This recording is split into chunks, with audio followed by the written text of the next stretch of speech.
एक सुनील गुप्ता जी थे, x jailer Tihar के, हमारे लॉ ऑफिसर। हाँ, तो वो स्टेटमेंट दे कि बड़े बड़े जज, नेता, पत्रकार भी जेल का खाना खाने के लिए आते हैं कि जेल की रोटी हमको दे दो, और खाने को बड़ा शुभ मानते हैं। इसको हमने बहुत देखा। अच्छा, आजकल पंडित जी, एस्ट्रोलॉजर ही बता देते हैं कि तुम्हें जेल का योग कट जाएगा अगर रोटी जेल की पहले खा लोगे तो।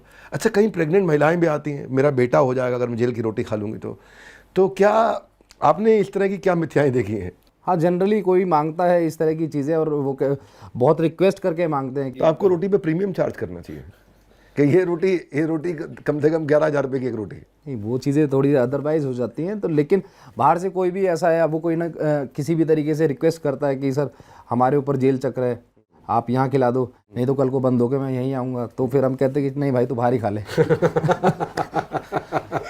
तो इस तरह के इंसिडेंट होते हैं। क्या ट्रैफिक है, मतलब कितने लोग पर डे आ रहे हैं इस तरीके की जेल की रोटी खाने? नहीं, पर डे तो नहीं, लेकिन हाँ, हफ्ते 2 हफ्ते में कोई ना कोई कहीं ना कहीं से आ ही जाता है, अप्रोच करता ही है। तो ये सब एस्ट्रोलॉजर्स का ही कराया धराया होता है, वही समझाते हैं कि जेल की रोटी पहले ही खा कर निपट लो। कई बार ये मूवीज में देखते हैं कि जेल में जो है ना, कैदी पत्थर तोड़ रहा है दिखाते हैं, और चक्की पीसना, ये सब हम खूब सुनते हैं, फिल्मों में सुनते हैं।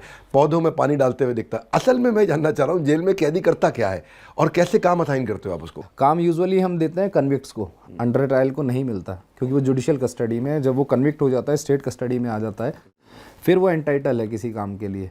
उसमें भी देखा जाता है उसका क्राइम कैसा है, उसका मेंटली वो फिट है, हम उसकी मेडिकली जांच भी कराते हैं। वो जब तक जुडिशियल कस्टडी में, तब क्या करेगा वो? जुडिशियल कस्टडी में वो उसकी कोर्ट्स प्रोसीडिंग रहती हैं, बार बार जाना पड़ता है कोर्ट, आना जाना रहता है। जब तक उस पर अपराध साबित नहीं हुआ, तब तक हम उससे लेबर नहीं ले सकते। लेकिन कुछ केसेस में ऐसा होता है कि अगर वो फैमिली से पुअर है और अकेला वो खुद था, बाहर उसका देखने वाला कोई नहीं है। बहुत से ऐसे अच्छे कैदी हैं जो अंदर जेल के अंदर वेजेस भी कमाते हैं, और बाहर उनकी जो फैमिली है उनको देते भी हैं। तो क्या तनख्वाह देते हो आप? एक कैदी को जो हम तकरीबन 302 रुपये हम पर डे के देते हैं।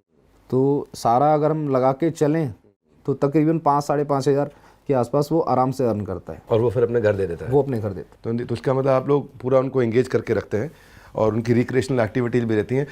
पर फिर भी कोशिश तो करता है आदमी कि अगर मेरे को 12 साल 14 साल की लग गई तो मैं निकल जाऊँ किसी तरीके से। अब 1976 का पहला केस था, जब सीधा 13 कैदी भागे थे सुरंग बना करके, और 2015 में दीवार तोड़ करके 2 कैदी भागे थे।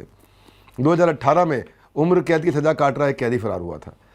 तो तिहाड़ क्या कुछ इनफेमस एस्केप भी रहे हैं, जैसे एक वो डैनियल हेली थे, या चार्ल्स शोबराज, या जो हमें सबसे ज़्यादा एक्साइटिंग लगता है वो है शेर सिंह राणा। जो शेर सिंह राणा तिहाड़ की जेल से निकले और जाकर के वहाँ पे किनकी कब्र खोद के आए थे, क्या कहानी थी वो? कजाकिस्तान में जाकर के, हाँ, या अफगानिस्तान में। तो वहाँ पे जो है पूरा करके फिर वापस आ गए थे। तो ये सब जो है कोई ऐसी एस्केप स्टोरी जिसको आपने भी देखा है और आप दंग हो गए, भाई कैसे कर दिया इसने? नहीं, जो शेर सिंह राणा की जो बात है वो एस्केप नहीं था, वो पूरी तरह से प्लान्ड था।